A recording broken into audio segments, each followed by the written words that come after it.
အားလုံးပဲမင်္ဂလာပါကျွန်တော် movie director ဂျလန်ချောင်းဖြစ်ပါတယ်ကျွန်တော်ဇမရုပ်ရှင်ကို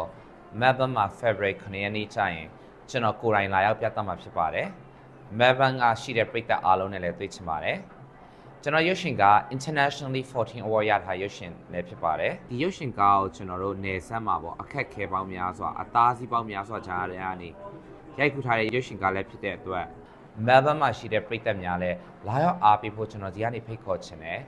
နောက်ပြီးကျွန်တော် Gen Z တွေရဲ့လှုပ်ဆောင်မှုကိုလည်းဖော်ကျူးထားတဲ့ရုပ်ရှင်လည်းဖြစ်တဲ့အတွက်အားလုံးလည်းလာရောက်အားပေးမယ်လို့ကျွန်တော်မျှော်လင့်ပါတယ် February 9 ရက်နေ့ကျရင်တွေ့ကြမယ်နော် Thank you ပါ